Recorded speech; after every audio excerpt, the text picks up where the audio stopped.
भारत समेत दुनिया भर के बाजारों में आज हो गया है मंगल। सोने पे सुहागा ये कि आज चीन ने दरों में कटौती कर बाजारों की खुशी को और बढ़ा दिया है। हमारे बाजारों रुपया भी कल के बुरे हादसे को भुलाने की कोशिश में लगे रहे।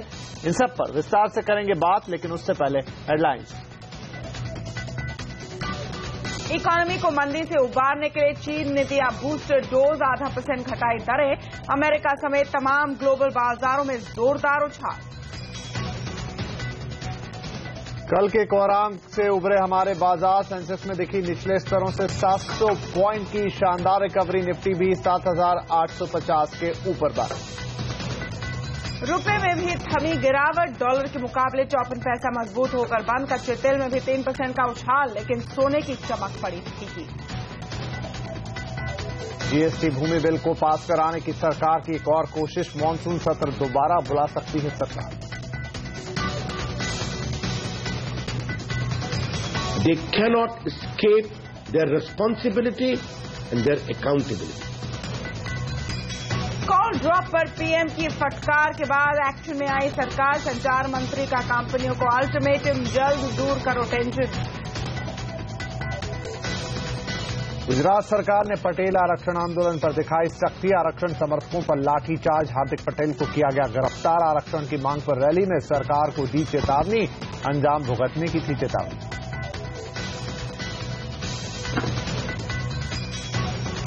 नमस्कार, आप देख रहे हैं आवाज एट 9। मैं हूं तमन्ना इनामदार दत्ता। नमस्कार, आपके साथ मैं हूं विपिन भट्ट। अभी हमने आपके सामने रखी हेडलाइंस, लेकिन कुछ और भी खबरें हैं जो बना रही हैं सुर्खियां। एलआईसी के दम पर ही हुई आईओसी का ओएफएस सब्सक्राइब। इसका रेशो करीब 90% इसका हिस्सा एलआईसी ने ही भरा। कल कैबिनेट की बैठक में इंफ्रा से जुड़े बड़े ऐलान संभव। बीओटी प्रोजेक्ट से बाहर होने के लिए नियम हो सकते हैं आसान। 28 अगस्त को प्रधानमंत्री वन रैंक वन पेंशन पर कर सकते हैं बड़ा ऐलान। रक्षा मंत्री मनोहर पर्रिकर ने की पीएम से मुलाकात। गांव के लोगों का बिना अस्पताल जाए हो सकेगा इलाज। अपोलो ने सरकार के साथ मिलकर शुरू की टेलीमेडिसिन सर्विस। 7,000 गांवों की कॉमन सर्विस सेंटर पर मिलेगी अपोलो की एक्सपर्ट सलाह। और एयरलाइंस के सस्ती हवाई टिकट साबित हो रही है बेमतलब। फेस्टिव सीजन में मिल रही है सिर्फ महंगी टिकटें। आवाज की एक्सक्लूसिव।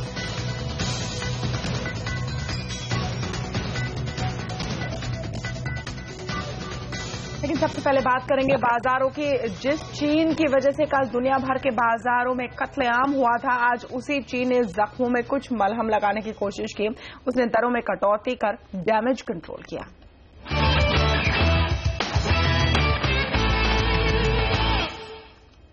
आज मंगल का दिन बाजारों के लिए मंगलकारी साबित हुआ। दुनिया भर के बाजारों के लिए आज रिकवरी का दिन था। कल के कोहराम के बाद आज भारत समेत दुनिया के तमाम बाजार गिरावट से उभरते नजर आए। सोने में सुहाग ये कि दोपहर बाद चीन ने दरों में कटौती का ऐलान कर दिया। फिर क्या था, इक्विटी, कमोडिटी और करेंसी बाजारों को पंख ही लग गए। चीन के इस कदम से क्या पूरी दुनिया में सेंटिमेंट बहाल होंगे? भारत पर इसका क्या असर पड़ेगा?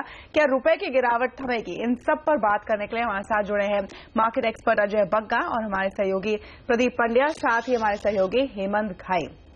और मंदी से निपटने के लिए चीन ने अपनी इकोनॉमी को बड़ा राहत पैकेज दिया है। चीन रिजर्व रेशियो में 0.5% और कर्ज की दरों में 0.25% की कटौती की गई है।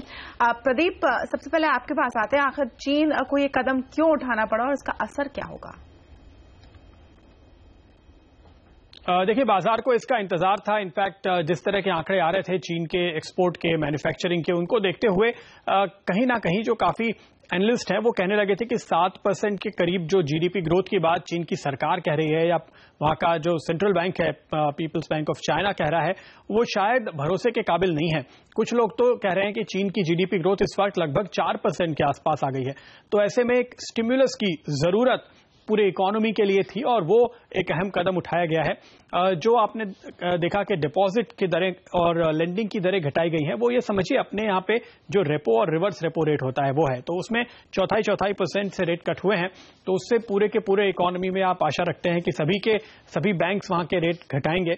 और साथ ही साथ जो रिजर्व रिक्वायरमेंट 0.5% से कम की गई है, वो जैसे अपने यहाँ CRR होता है, तो 100 रुपए के लोन देने पर आपको अगर 4 रुपए रिजर्व में रखने पड़ते हैं और उसको घटाकर 3.5 कर दिया जाए तो जो उसका इम्पैक्ट आता है, मैं ये नहीं कह रहा हूं कि वहां पे यही रेट है, वहां पे जो रिजर्व के रिक्वायरमेंट्स हैं उनमें कटौती की गई है। साथ ही चाइना में कुछ स्पेसिफिक रिजर्व रिक्वायरमेंट कुछ सेक्टर्स के लिए जो होते हैं उसको अलग से काटा गया है। खासतौर पे फाइनेंशियल और जो ऑटो लीजिंग कंपनीज हैं उनके ऊपर जो रिजर्व रिक्वायरमेंट थी वो 300 बेसिस पॉइंट यानी 3% तक घटाई गई है। इसका बड़ा इंपैक्ट दिखेगा खासतौर पे ऑटो कंपनीज के लिए और शायद वहां पर एक्सपोजर रखने वाली हमारी टाटा मोटर्स को भी इसका फायदा हो, इसकी उम्मीद इस खबर को देखते हुए बनती है।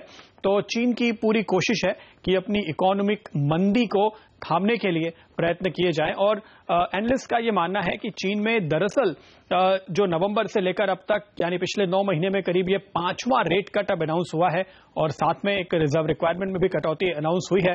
उसके बाद भी चीन के जो रियल इंटरेस्ट रेट हैं वो अभी भी हाई माने जा रहे हैं क्योंकि चीन में इन्फ्लेशन काफी कम है, तो उस लिहाज से और भी रेट कट की आगे गुंजाइश हो सकती है। लेकिन फिलहाल तो ये एक राहत है, एक बूस्टर है इकोनॉमी के लिए। चलिए, तो एक राहत आती हुई है चीन की तरफ से। हेमंत, चीन के इस फैसले के बाद अगर हम बात करें तो अब ग्लोबल बाजारों का आज क्या हाल है? जी हाँ, ग्लोबल बाजारों को इस खबर का इंतजार दरअसल था वीकेंड से ही। जी हाँ, शनिवार को रविवार को अटकलें लग रही थी कि ये खबर शायद चाइना देगा, लेकिन आप देखिए आज भारतीय बाजार जब बंद हो गए उसके बाद ये खबर आई है। तो भारतीय बाजार तो इसके ऊपर कल रिएक्ट करेंगे, लेकिन करेंसी मार्केट ने इसके ऊपर करीब घंटे भर तक रिएक्ट किया है। भारतीय करेंसी में हमने देखा सुधार देखने को मिल रहा था, वो और सुधरे। और आप देखिए कैक डैक फुटसी यानी यूरोपीय बाजार जो उस समय खुले हुए थे और अभी भी खुले हुए हैं, आप देखिए एक अच्छी रिकवरी वहां पर देखने को मिली, एक तेजी का आलम देखा गया। 4-4.5% ऊपर जाकर कैक डैक फुटसी इस समय कारोबार कर रहे हैं, वो लाने की कोशिश करेंगे। और डाउ जोन्स जो अभी हमारे सामने ट्रेड कर रहा है, आप देखिए इसने एक अच्छा बाउंस दिखाया, करीब 2.5% मजबूती के साथ इस समय ट्रेड कर रहा है। आपको याद होगा पिछले 2 ट्रेडिंग सेशंस डाउ के लिए काफी मुश्किल भरे रहे हैं। 580 पॉइंट की गिरावट कल देखी गई थी, शुक्रवार को हमने 500 पॉइंट का फॉल देखा था। 1000 पॉइंट की गिरावट के बाद ये खबर देखिए, एक ऐसी खबर है जिसने हरे निशान में लाकर डाउ को इस समय खड़ा किया है। देखना होगा और कितनी तेजी देखने को मिलती है। चलिए अब यूरोप के बाजार पर एक बार नजर डाल लेते हैं। देखिए आप 5% ऊपर डैक्स है, कैक करीब 4% ऊपर है। जब भारतीय बाजार बंद हो रहे थे तो 2.5% की बढ़त थी। तो सबसे ज्यादा जो एंजॉय कर रहे हैं इस कट को वो यूरोप के बाजार कर रहे हैं। हमने देखा एथेक्स कंपोजिट इंडेक्स यानी कि ग्रीस का बाजार देखिए सबसे अच्छा प्रदर्शन दिखाने वाला बाजार है। दरअसल आज के दिन 9% मजबूत है ये बाजार। तो एक रिलीफ रैली देखने को मिल रही है दुनिया भर के बाजार में। हालांकि कमोडिटीज पर देखिए इसका असर, कच्चे तेल में भी एक उछाल देखने को मिला और सोना ये अच्छा प्रदर्शन नहीं दिखाता जब इक्विटीज अच्छा प्रदर्शन दिखाती है। तो देखिए आप सोना आज करेक्ट हो रहा है, करीब $17 नीचे है और कच्चे तेल में उछाल देखने को मिल रहा है इस समय। चलिए, तो घोर अंधेरे के बाद सूरज हमेशा चमकता है और उसकी पहली किरणें यहाँ नजर आ रही है। हेमंत, तो चीन में दरों में कटौती का कल हमारे बाजारों पर क्या असर होगा और क्या इससे दुनिया भर के बाजारों की फिक्र कुछ कम होती है, कुछ हद तक कम से कम चलते हैं? मार्केट एक्सपर्ट अजय बगा के पास इस पर चर्चा करने के लिए। बगा साहब, कितना फैक्टर होगा ये कल चीन ने जो इंटरेस्ट रेट्स घटाए हैं और किस हद तक मलहम हमारे बाजारों में लगेगा? फैक्टर तो बहुत अच्छा हुआ है तमन्ना, जैसे हेमंत भी बोले, यूरोपियन बाजार, यूएस मार्केट और चीन का भी मार्केट। अभी आप देखें जो फ्यूचर उनका चलता है STX शंघाई जो है 6% ऊपर है। हांगकांग का मार्केट ऑफशोर जो है सिंगापुर में जो लिस्टेड है वो 5% ऊपर है। तो कल उम्मीद आप कर सकते हैं कि भारतीय मार्केट भी काफी गैप अप से उठेंगे। और दूसरी बात, अच्छी बात यह है कि माहौल एकदम बदला है, सेंटिमेंट बदला है, जो कि फ्राइडे इवनिंग से टूटा था, रिस्क ऑफ लग रहा था पूरा विश्व, रिस्क ऑन आज आते हुए दिख रहा है। जिस तरह अगर ग्रीस बढ़ रहा है या आपके करेंसी बढ़ रहे हैं, सोना घट रहा है और फिर से डॉलर दृढ़ होते हुए दिख रहा है। तो क्लियरली रिस्क ऑन एक आते हुए हमें दिख रहा है जो हमारे मार्केट्स के लिए अच्छा है। तो काफी तब्दीली है सेंटिमेंट्स में। ओवरऑल ये हेल्प करेगा इंडियन मार्केट्स को कल। जी, तो बगा साहब, जब कल आपसे बात कर रहे थे और हमने पूछा था कि क्या करना चाहिए, आपने कहा था दूर रहें ऐसे माहौल में तो अच्छा है। तो क्या अब आने वाले कल के लिए भी यही राय होगी या आप कहेंगे कि नहीं अब स्थिति वैसी नहीं है?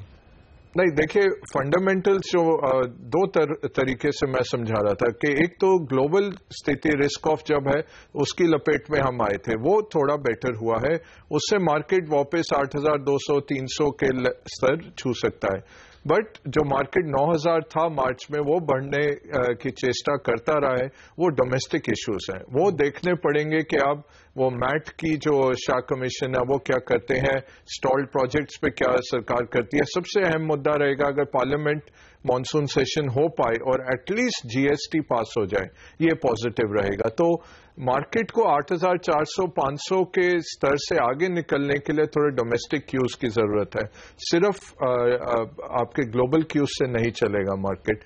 तो मैं यही कहूंगा कि लॉन्ग्स, परसों भी मैंने कहा था लॉन्ग्स अपने बनाए रखिए, शॉर्ट मत करिए। अभी कल बेयर ट्रैप होगा क्योंकि मार्केट ऊपर खुलेगा और आप निकल नहीं पाएंगे जो शॉर्ट पोजीशंस होंगे। अच्छा भी है, हमें ज्यादा हमदर्दी नहीं है बेयर्स के साथ, वो मार्केट्स को तोड़ते हैं, तो उनकी हालत कल खराब होने वाली है।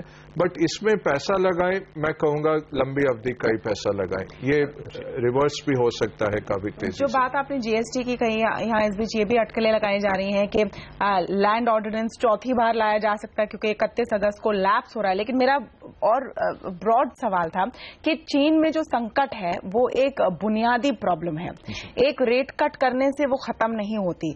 तो क्या ये बार बार हॉन्ट करेगा ग्लोबल मार्केट्स को और as a result Indian markets को भी? ये बहुत अच्छा सवाल है तमन्ना। देखें तो वर्ल्ड का जीडीपी का 15% चीन से आता है, सो ग्लोबल आउटपुट का 15%, ग्लोबल ग्रोथ का 25% कंट्रीब्यूशन चीन से है। तो अगर आईएमएफ बोलता है कि ग्लोबल ग्रोथ इस साल 3% है, उसमें से 25% चीन की वजह से आ रही है।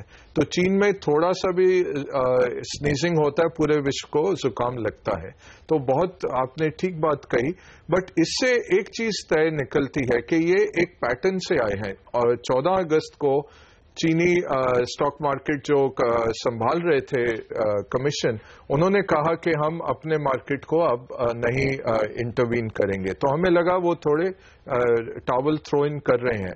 बट आज जिस तरह से वो उतरे मार्केट में और इतने दृढ़ निश्चय से इन्होंने ये सब किया है, 5वां रेट कट आया है नवंबर से, और ये मार्केट में क्या आपको सेंटिमेंट दिखाना है कि हम तैयार हैं। जैसे मारियो ड्रागी ने आके यूरोप में कह दिया I will do whatever it takes, एक बार उन्होंने वो कह दिया, उन्होंने एक लकीर खींच दी कि आप यूरोप की तरफ मत देखिए, हम जितना क्यूई चाहिए हम करेंगे आके। या बेन बर्नांके ने जो 2008 में किया था, तो वो ये दर्शा रहा है कि अप टू अ लेवल वो टॉलरेट करेंगे मंदी, बट उसके बाद वो उतरेंगे मैदान में। तो ये एक बहुत पॉजिटिव ट्रिगर है और मार्केट सेंटिमेंट्स पे चलते हैं शॉर्ट टर्म में। बट आप बिल्कुल सही कह रहे हैं, चीन में स्लो डाउन है, जैसे प्रदीप भी कह रहे थे, वो 7% तो नहीं है उनका नंबर। और पिछले हफ्ते वही था जो इनका एक आंकड़ा आया 47 का, जो कि वो प्राइवेट सेक्टर का मैन्युफैक्चरिंग देखते हैं। बट उसी कैक्सिन का जो इनका होता है, वो जो सर्विस का आंकड़ा आया था वो 11 महीने के हाई पे आया था। राइट। तो चलिए, चीन का लंबे लॉन्ग टर्म में क्या होगा इस पर हमारी नजर लगातार रहेगी। लेकिन अगर आज की बात करें तो वैसे हेमंत, चीन के दरों में कटौती का फैसला हमारे बाजार भी कर ही रहे थे, बंद होने के बाद आया हालांकि, लेकिन आज काफी उतार चढ़ाव उससे पहले देखने को मिला। तो दिन भर के बाजार को कैसे एनालाइज करेंगे? जी हाँ, देखिए आज के बाजार को 2 हिस्सों में बांट सकते हैं। फर्स्ट हाफ 12 बजे तक एक तेज गैप अप के बाद हम नीचे आए, और उसके बाद आप देखिए एक स्मार्ट रिकवरी सेकेंड हाफ में देखने को मिली। 12 बजे के बाद आप देखिए जो तेजी बनी उसका जो सेहरा है वो साफ तौर पर रुपए पर बनता है। अगर आप रुपए का चार्ट देखेंगे तो भी आप पाएंगे कि 12 बजे के बाद रुपया दरअसल सुधरना शुरू कर दिया, और चर्चा यही थी कि शायद आरबीआई ने इंटरवीन किया है। आप देखिए यहां से रुपया जिस तरह से सुधरा है, ये हिस्सा आप जरूर कह सकते हैं 4 से 5 बजे के आसपास चाइना का फैक्टर ने प्ले किया होगा। लेकिन ये हिस्सा देखिए जो एक स्मार्ट रिकवरी देखने को मिली है, जिसने बाजार का आज दरअसल मूड सुधारा था। आपको बताता हूं कौन से वो स्टॉक्स थे जिसने सबसे अच्छा प्रदर्शन आज के सत्र में दिखाया है। हैवी वेट्स के लिए आज अच्छा दिन था। रिलायंस इंडस्ट्रीज जैसे शेयर देखिए, आप देखिए टाटा मोटर्स देखिए 6% ऊपर गया है। अब इसको शायद कल भी फायदा हो सकता है चाइना में जिस तरह से आज खबरें आई हैं। कोल इंडिया देखिए 5% मजबूती दिखा रहा था। तो ये कुछ हैवी वेट्स थे जो बाजार को आज संभालने का काम कर रहे थे। पिछले कुछ ट्रेडिंग सेशंस इनके लिए काफी भारी रहे थे। बैंकिंग स्टॉक्स देखिए इन्होंने एक अच्छा बाउंस दिखाया। येस बैंक देखिए काफी दिनों से पिट रहा था, आज 8% ऊपर गया। इवन एसबीआई देखिए, पब्लिक सेक्टर बैंक्स ने एक अच्छा प्रदर्शन आज के सत्र में दिखाया है। तो banking share, oil and gas stocks और कुछ और स्टॉक्स की अगर लिस्ट हम सामने लाएं, आप देखिए ऑयल मार्केटिंग कंपनियां HPCL, BPCL, IOC, इनके लिए आज का दिन अच्छा रहा। मेटल्स में एक अच्छा बाउंस देखने को मिला। टाटा स्टील, वेदांता, देखिए वेदांता 6% ऊपर जाकर बंद हुआ, लेकिन एक सेक्टर जो काफी कमजोर था और इसके लिए कोई रिस्पाइट नहीं था, वो था IT sector. Infosys, Wipro, TCS, HCL tech का रुपया जिस तरह से रिकवर हो रहा था, अपनी कमजोरी के बाद एक रिकवरी दिखा रहा था, इससे आज IT सेक्टर को सहारा नहीं मिला। और आप देखिए कुछ छोटे मझौले शेयर थे, SRF जैसे यहां पर बाउंस देखने को मिला। अमर राजा बैटरीज ने आज एक नया लाइफ हाई बनाया, 9% ऊपर जाकर बंद हुआ। तो कुछ मिड कैप्स भी थे जो एक्शन में थे। जी बहुत बहुत शुक्रिया हेमंत हमसे बात करने के लिए। प्रदीप आपका भी और अजय बग्गा साहब, तो उम्मीद है कि कल भारतीय बाजारों में भी इसी चीन फैक्टर की वजह से कुछ तेजी होगी।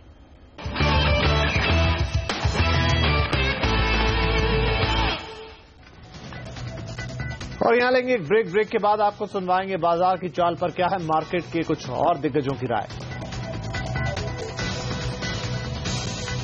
और GST पर फिर तेज हुई सरकार की कवायद, पूरा अपडेट देखिए इस ब्रेक के बाद।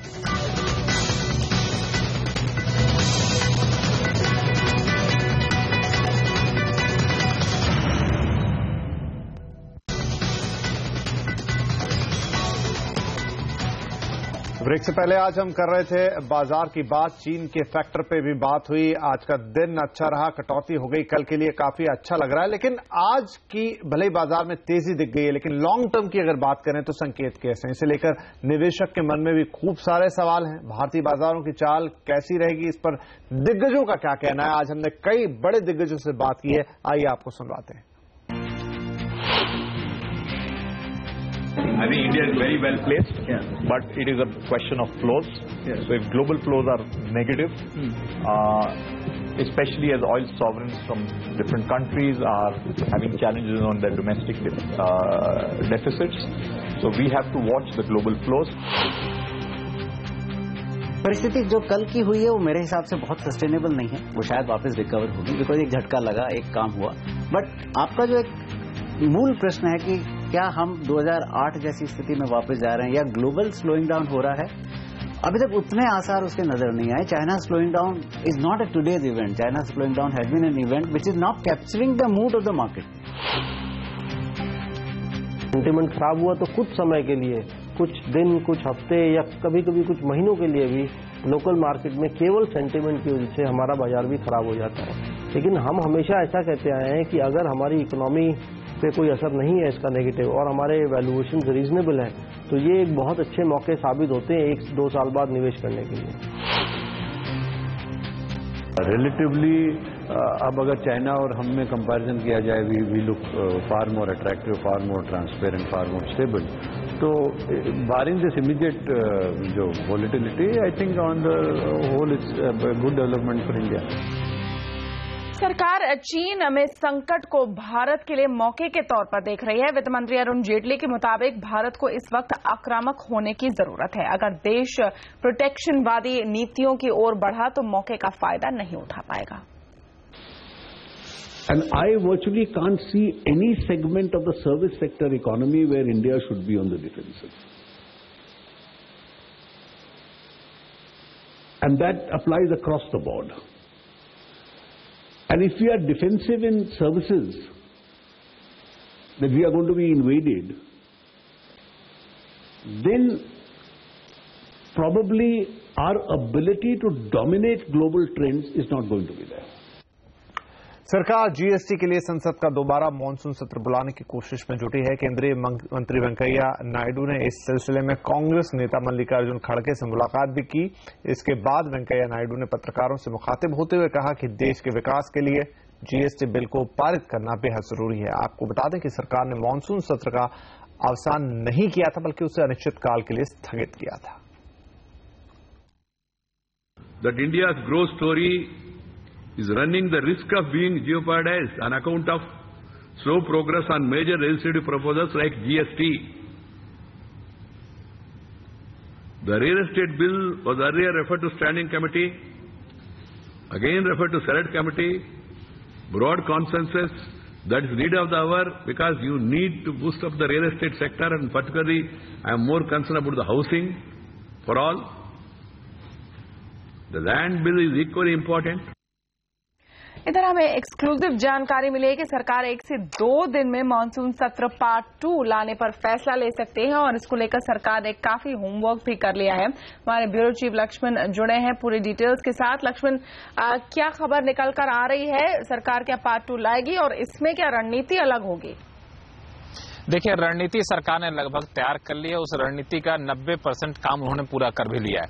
अब जो मामला बचा है वो सिर्फ इस बात को लेकर बचा है कि सरकार सोनिया गांधी और राहुल गांधी को किस तरह से सहमत बना लेती है, उनको आश्वस्त कर लेती है, उनसे सहमति ले लेती है। कांग्रेस के बाकी सदस्यों से उनकी बातचीत हो चुकी है। कांग्रेस के बाकी सदस्य मानसून सत्र का पार्ट 2 लाने पर तैयार हैं और वहां पर जीएसटी पास कराने में वो सहयोग करने को भी तैयार है। लेकिन सोनिया गांधी, राहुल गांधी से आदेश मिलने के बाद ही वो ऐसा करेंगे। लिहाजा सरकार ने जो कांग्रेस के वरिष्ठ सदस्य हैं उनको बोला है कि आप पार्टी हाईकमान को ही इस चीज बताइए, समझाइए और सरकार की तरफ से भी जो प्रतिनिधि है, वरिष्ठ मंत्री है, वो सोनिया गांधी, राहुल गांधी से बात करेंगे और अगले 1 से 2 दिन में तस्वीर साफ हो जाएगी और सरकार ये तय कर लेगी कि आखिर मानसून सत्र का दूसरा हिस्सा कब बुलाना है। बाकी पार्टियों से बातचीत हो चुकी, बाकी पार्टियां सरकार के इस कोशिश में साथ देने के लिए तैयार हो चुकी है। जब 1-2 दिन में तय हो जाए कि मानसून सत्र कब बुलाया जाएगा तो काफी संभावना इस बात की देखी जा रही है कि अगले महीने के पहले हफ्ते के आखिर में या दूसरे हफ्ते मानसून सत्र बुलाया जाएगा। 4 दिन के लिए मानसून सत्र बुलाया जाएगा। इस मानसून सत्र के पार्ट 2 में कोई भी स्पेशल कोई क्वेश्चन आवर नहीं होगा, प्रश्नकाल नहीं होगा। पहले राज्यसभा बुलाया जाएगा, राज्यसभा के 2 दिन बाद यहां पे जो है लोकसभा की कार्रवाई शुरू की जाएगी ताकि पहले राज्यसभा में बिल पारित कराया जाए, फिर लोकसभा में पारित कराया जाए। ये सब जब तय हो जाएगी तो cabinet committee on parliamentary affairs में सरकार प्रस्ताव ले जाकर के सीसीपीएस इसकी मंजूरी लेगी और फिर जो है तुरंत इस बात का ऐलान करेगी कि हम मानसून सत्र का पार्ट 2 बुला रहे हैं और 2 दिन के नोटिस पर यह पार्ट 2 बुलाया जा सकता है। जी, इधर कल सीसीए की एक और अहम बैठक होने वाली है। माना जा रहा है कि इस बैठक में इंफ्रास्ट्रक्चर से जुड़े बड़े फैसले किए जा सकते हैं। हमारे ब्यूरो चीफ लक्ष्मण रॉय हमारे साथ बने हुए। लक्ष्मण, इस बैठक में किस तरह के फैसले होने की संभावना है? देखिए, इस बैठक में सबसे बड़ी जो राहत मिलने वाली है रोड बनाने वाली कंपनियों के लिए मिलेगी, क्योंकि अभी रोड बनाने वाली जो कंपनियां हैं वो बीओटी यानी बिल्ड ऑपरेट ट्रांसफर के आधार पर जो रोड बनाती हैं उसमें 10 साल तक, कई मामलों में 15 साल तक उनको अपना इक्विटी रखना पड़ता है और बेच नहीं सकती हैं।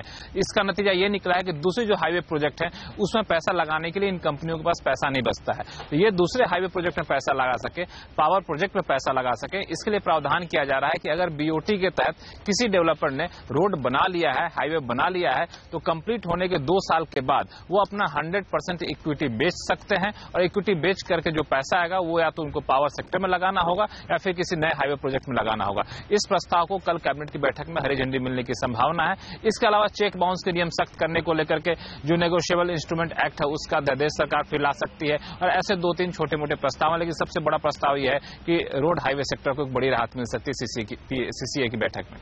जी, शुक्रिया लक्ष्मण सारे डिटेल्स के लिए। यहाँ पर एक छोटा सा ब्रेक लेंगे। ब्रेक के बाद कॉल ड्रॉप की प्रॉब्लम से आप पीएम मोदी भी परेशान। पूरी खबर देखिए आगे।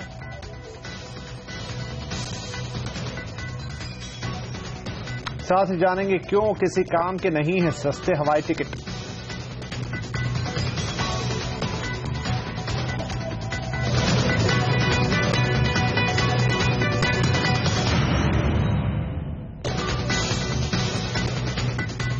क्या बिजली, सड़क, पानी की तरह कॉल ड्रॉप भी बन सकता है चुनावी मुद्दा? थोड़ा अजीब लगता है, लेकिन बिहार में कई नेता टेलीकॉम मंत्री रविशंकर प्रसाद को इसी मुद्दे पर घेर रहे हैं। आलम यह है कि कॉल ड्रॉप के मामले में आज खुद प्रधानमंत्री नरेंद्र मोदी को दखल देना पड़ा। टेलीकॉम मंत्री ने भी कंपनियों को कानूनी कार्रवाई तक की चेतावनी दे दी। मोबाइल पर बातचीत करते करते कॉल कट जाने की आम लोगों की परेशानी अब टॉप लेवल पर पहुंच गई है। खुद प्रधानमंत्री नरेंद्र मोदी इस मुद्दे को लेकर एक्शन में आ गए हैं। प्रधानमंत्री ने टेलीकॉम मंत्रालय के अधिकारियों को फटकार लगाते हुए कई सवाल उठाए हैं। मोदी ने अधिकारियों से जानने की कोशिश की है कि आखिर इस समस्या से निपटने के लिए क्या उपाय किए गए हैं। मोदी के मुताबिक कॉल ड्रॉप से आम आदमी काफी परेशान है और जल्दी इसके लिए ठोस कदम उठाने की जरूरत है। प्रधानमंत्री ने हिदायत दी कि डेटा सर्विस में ऐसी दिक्कत नहीं आनी चाहिए। कॉल ड्रॉप पर प्रधानमंत्री के दखल के बाद संचार मंत्री रविशंकर प्रसाद भी हरकत में आए। एक प्रेस कॉन्फ्रेंस बुलाकर उन्होंने टेलीकॉम कंपनियों को साफ फरमान सुना दिया, कॉल ड्रॉप की समस्या का हल निकालो, नहीं तो कानूनी कार्रवाई के लिए तैयार रहो। Call drop is an issue causing concern for the country. The telecom operators need to rise to the occasion. They cannot escape their responsibility and their accountability.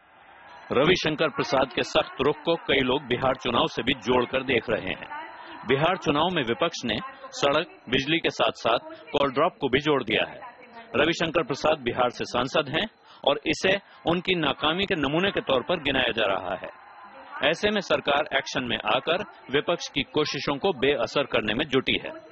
Telecom regulator try को भी इससे निपटने के लिए कहा गया है।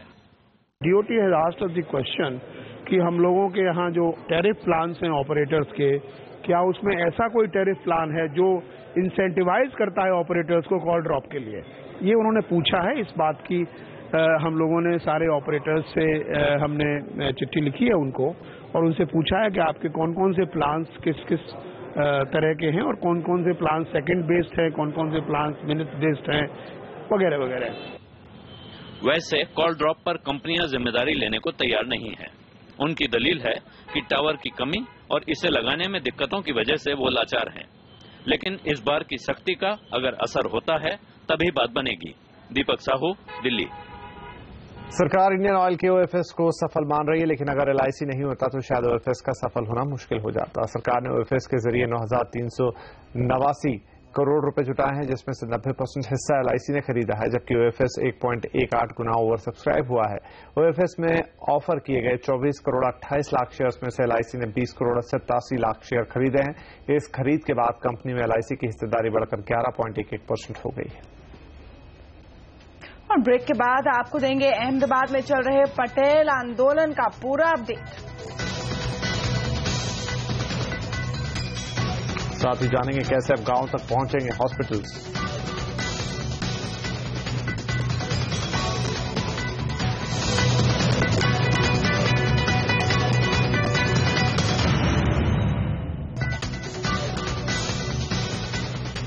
गुजरात सरकार ने पटेल आरक्षण आंदोलन पर सख्त रुख अपनाया है। सरकार ने अहमदाबाद में आरक्षण की मांग को लेकर भूख हड़ताल पर बैठे पटेल नेता हार्दिक पटेल को पुलिस ने हिरासत में ले लिया है। साथ ही साथ मैदान में बैठे पाटीदार समुदाय के हजारों लोगों पर लाठीचार्ज कर उन्हें वहां से खदेड़ दिया गया है। पुलिस ने मैदान में मौजूद हार्दिक समर्थकों के वहां से भगा दिया है। साथ ही मैदान के आसपास खड़ी मीडिया की गाड़ियों को भी निशाना बनाया है। पुलिस का कहना है कि हार्दिक पटेल और उनके समर्थकों को मैदान में बिना इजाजत के बैठे हुए थे, इसलिए उन्होंने हटाया है। इसके पहले हार्दिक पटेल ने राज्य सरकार को अल्टीमेटम देते हुए कहा था कि अगले चुनाव में बीजेपी को जीतने नहीं देंगे। पटेल आरक्षण आंदोलन के नेता हार्दिक पटेल ने कहा कि वो अपनी मांग से पीछे नहीं हटेंगे। सरकार की उनकी मांग पूरी करनी होगी। पटेल समुदाय अपनी आरक्षण की मांग पर कायम रहेगा। वो कुछ असामाजिक लोगों ने किया आंदोलन को दबाने के लिए, आंदोलन को तोड़ने के लिए। गवर्नमेंट ने की इम्प्रूव की वजह से ये हुआ है। हम लोगों ने नहीं किया, हम कर भी नहीं सकते, करने वाले भी नहीं है। और अपनी मांग पे आप कायम है? बिल्कुल कायम है। 100 रुपये मांग रहे हैं गवर्नमेंट से, 50 देंगे तो थोड़े ले लेंगे, 100 पे 100 लेंगे। प्रधानमंत्री नरेंद्र मोदी 28 अगस्त यानी 1965 युद्ध के स्वर्ण जयंती के मौके पर वन रैंक वन पेंशन का ऐलान कर सकते हैं। सूत्रों के हवाले से ये खबर मिल रही है। इस मुद्दे पर रक्षा मंत्री मनोहर पर्रिकर ने आज PM से मुलाकात भी की है। आपको बता दें कि पूर्व सैनिकों ने सरकार को 10 दिन का अल्टीमेटम दिया था, जो कल खत्म हो रहा है। ग्रामीण इलाकों में स्वास्थ्य सेवाएं बेहतर होने जा रही है। अपोलो हॉस्पिटल ने सरकार के साथ टेलीमेडिसिन की पहल सेहत की शुरुआत की है। इस योजना के तहत 60,000 गांव के कॉमन सर्विस सेंटर को टेलीमेडिसिन नेटवर्क से जोड़ा जाएगा। इन सर्विस सेंटर्स पर गांव के लोगों को कंप्यूटर के जरिए अपोलो के एक्सपर्ट की सलाह मिलेगी। ये service centre optical fibre network से जुड़े होंगे। ग्रामीण इलाके के लोग भी चाहते हैं हमारा जीवन सुधरे, तो उसके लिए स्वास्थ्य जरूरी है, उसके लिए शिक्षा जरूरी है। And today doctor Reddy, I want to congratulate you and Sangeeta in particular for taking this giant initiative by providing the brand name of Apollo hospital to the people spread far flung in around 60,000 ग्राम panchayat of India. ये बहुत ही अच्छी बात है। Apollo hospital की इस पहल पर और ज्यादा बातचीत के लिए हमारे साथ हैं अपोलो हॉस्पिटल के एग्जीक्यूटिव डायरेक्टर संगीता रेड्डी। संगीता जी, टेलीमेडिसिन पहल क्या है और इसमें अपोलो हॉस्पिटल किस तरह की भूमिका निभा रहा है? आप जानते हैं कि ज्यादा से ज्यादा डॉक्टर लोग सिटीज में रहते हैं और हमारा पॉपुलेशन अभी भी 60 to 70% विलेजेस में है. Telemedicine is the single most powerful way to bring the expertise of the doctor into rural India. इसमें एक ऑर्गेनाइज्ड वेल डेवलप्ड इनिशिएटिव पहले से 16 years ago Apollo Hospital did in Aragonda.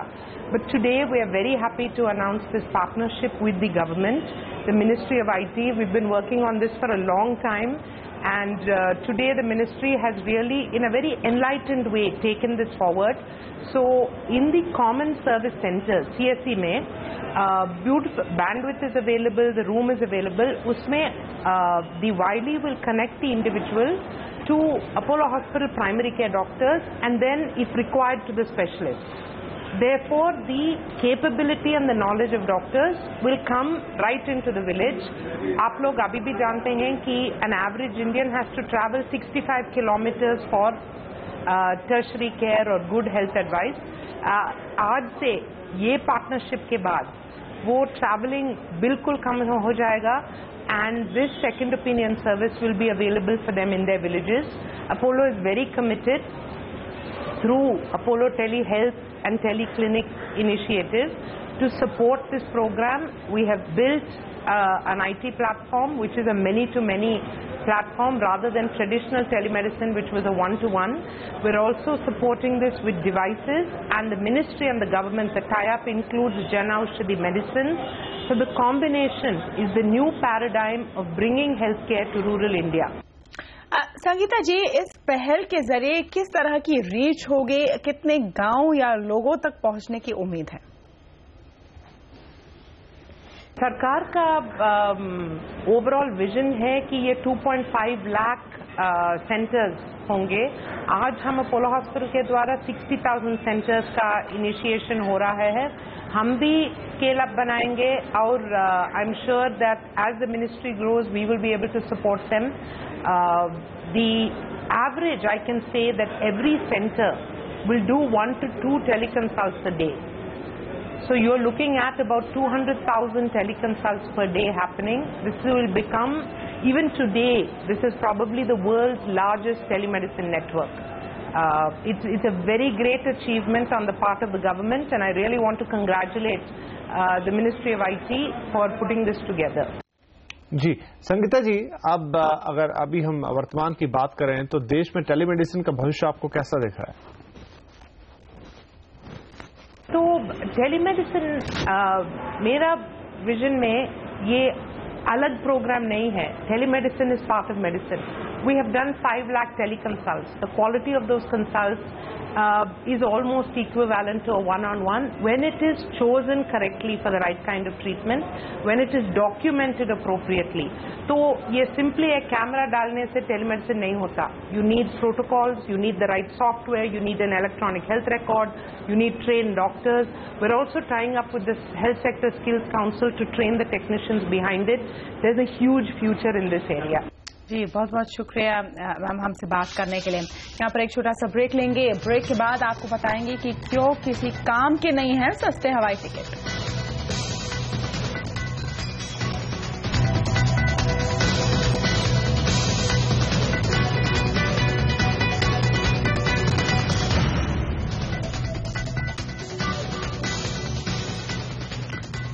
Reserve bank की अगस्त policy में governor Raghuram Rajan ने बहुमत के विरोध में जाकर दरों में कटौती के प्रस्ताव को वीटो किया था. रिजर्व बैंक की टेक्निकल एडवाइजरी कमेटी की रिपोर्ट से इस बात का खुलासा हुआ है. पॉलिसी बैठक में 7 में से 4 सदस्यों ने दरों में कटौती का समर्थन किया था.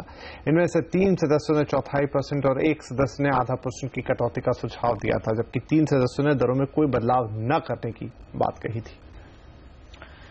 Registrar general and census commissioner की तरफ से धार्मिक आधार पर कराई गई जनगणना के नतीजे जारी किए गए हैं.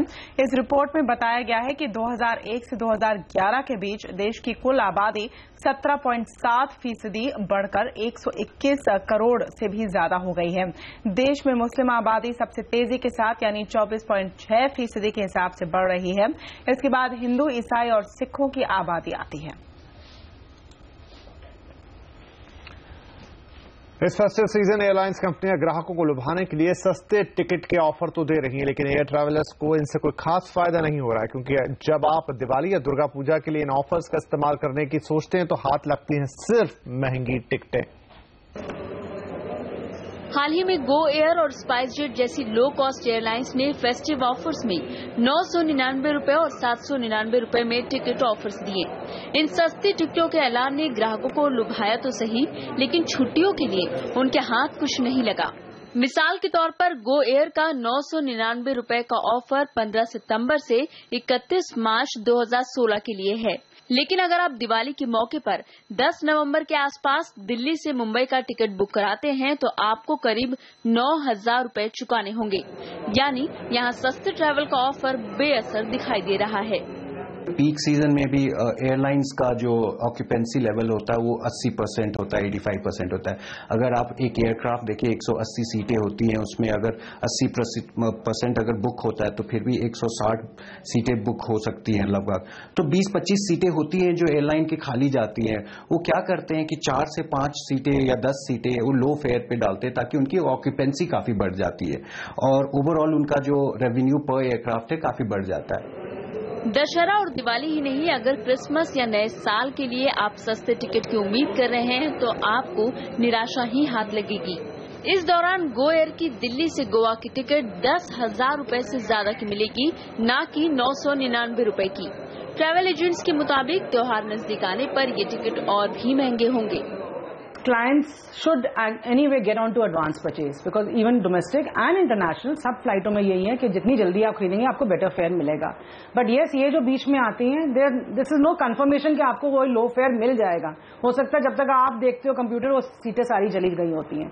So if you think you still can afford to wait और आपके होटल्स वगैरह ब्लॉक नहीं है then you can wait and keep looking for this price. But अगर आपको होटल बुकिंग भी करनी है, सब कुछ एडवांस में करना है, then you just should believe in advance purchase. और जो नॉर्मल फेयर भी आ रहा है 6-8 महीने, क्योंकि उसमें थोड़ी कैंसिलेशन पॉलिसीज भी डिफरेंट होती हैं और इनकी कैंसिलेशन पॉलिसी बिल्कुल डिफरेंट होती है।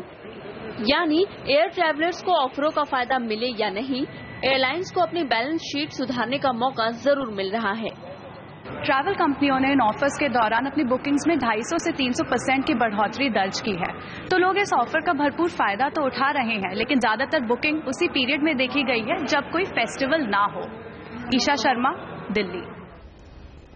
और फेडरेशन ऑफ इंडियन एयरलाइन यानी फिया ने अंतर्राष्ट्रीय फ्लाइंग नियमों के बदलाव के प्रस्ताव का विरोध किया है। एफआईआई ने प्रधानमंत्री नरेंद्र मोदी को लिखी चिट्ठी में कहा कि प्रस्तावित बदलाव सिर्फ नई एयरलाइंस के पक्ष में है। नई एयरलाइन चाहती है कि अंतर्राष्ट्रीय उड़ानों के लाइसेंस में मौजूदा 520 नियमों में बदलाव किया जाए।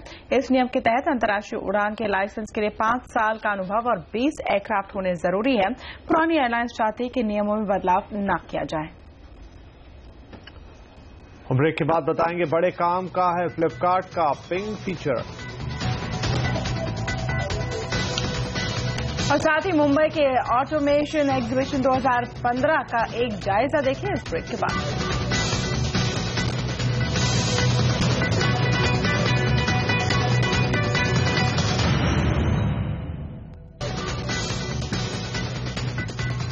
टेक्नोलॉजी दिनों दिन हमारी जिंदगी का बड़ा हिस्सा बनती जा रही है, लेकिन अभी बहुत कुछ होना बाकी है। कैसे इंडस्ट्री में ऑटोमेशन बढ़ेगा और कैसे बदलेगा मैन्युफैक्चरिंग और काम धंधे का चेहरा, इसकी एक झलक दिखा रहे हैं मुंबई में लगे ऑटोमेशन एग्जीबिशन से तुषार।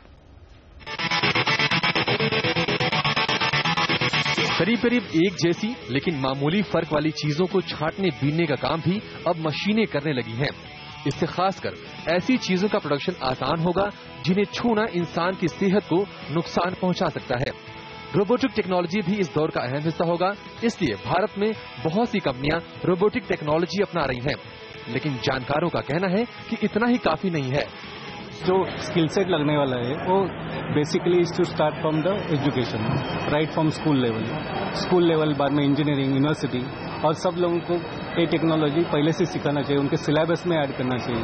यही नहीं, ब्रॉडबैंड इंफ्रास्ट्रक्चर भी मजबूत करना काफी जरूरी होगा, क्योंकि टेक्नोलॉजी पर खर्च करने वाली कंपनियां ये भी चाहती हैं कि इन्हें उसका पूरा फायदा मिले। इंटरनेट ऑफ थिंग्स के जरिए दुनिया भर की मशीन्स को एक कॉमन प्लेटफॉर्म से जोड़ा जा सकता है। हम लोग बोलते हैं यह है इंडस्ट्री 3.0, अभी लोग बात कर रहे हैं इंडस्ट्री 4.0 का। तो इंडस्ट्री 4.0 में अभी क्या एडिशनल आने वाला है, दैट इज लाइक कि अभी हम लोग आईटी को ऑटोमेशन के साथ कैसे मिक्स करेंगे। आप कहीं दूर बैठे हुए हैं कंट्रोल रूम में, आप पूरा प्लांट वहां से प्रोसेस कर सकते हैं। तो आईटी और इलेक्ट्रॉनिक्स, इसका जो मिक्सचर होने वाला है, that is one of the big challenge. Automation fest 2015 में दिख रही बदलते वक्त की तस्वीर साफ बताती है कि जहां एक ओर भारत के लिए ये चुनौती है बदलते वक्त के साथ ढलने की, वहीं दुनिया के साथ ताल मिलाकर चलने का एक शानदार मौका भी है। तुषार वानियावाला, मुंबई। फ्लिपकार्ट ने आज अपने मोबाइल ऐप में एक नया चैट फीचर डाला है। पिंग लॉन्च किया है, इस फीचर का नाम है। इसके जरिए यूजर्स चैट करने के साथ साथ आपस में शॉपिंग भी कर सकते हैं। साथ ही किसी भी प्रोडक्ट की फोटो आपस में शेयर कर सकते हैं। इसके अलावा आप अपनी शॉपिंग विश लिस्ट को और कार्ड को भी अपने फेसबुक कॉन्टैक्ट से शेयर कर सकते हैं। अगर चाहें तो व्हाट्सएप जैसे ग्रुप्स भी बनाए जा सकते हैं। हालांकि ये पिंग फीचर इनवाइट पर ही डाउनलोड किया जा सकेगा। कंपनी का मानना है कि नया ऐप ऑनलाइन शॉपिंग का एक्सपीरियंस ही बदल देगा। हम जब फ्लिपकार्ट की ऐप का यूजेस देख रहे थे, हम ये नोटिस कर रहे थे कि कितने सारे लोग हैं जो एक दूसरे के साथ फोन्स और जूते और हर तरह की चीज़ जो खरीदना चाहते हैं एक दूसरे से बांटते हैं, वो शेयर करते हैं, वो पूछते हैं कि ये लूं कि ना लूं। तो हमने डिसाइड किया कि हम एक ऐसा फीचर बनाए जो लोगों को जैसे वो शॉप कर रहे हैं वो सोशली शॉप कर पाए। एंड इसलिए हमने एक इंटरफेस बनाया है जिससे आप अपने पूरा स्क्रीनशॉट फोन का शेयर कर सकते हो, आप प्रोडक्ट्स शेयर कर सकते हो, आप उनसे पूछ सकते हो अपने दोस्तों से मैं ये लूं कि ना लूं, और वो भी आप जस्ट ऐप फ्लिपकार्ट ऐप के अंदर सीधा ड्रैग और ड्रॉप करके शेयर कर सकते हो। तो बहुत ही इजी सोशल इंटरफेस है जो बहुत ही फन है। It's a lot of fun to use. और आवाज हेडलाइन में आज के लिए इतना है। आपसे फिर होगी मुलाकात, तब तक के लिए नमस्कार।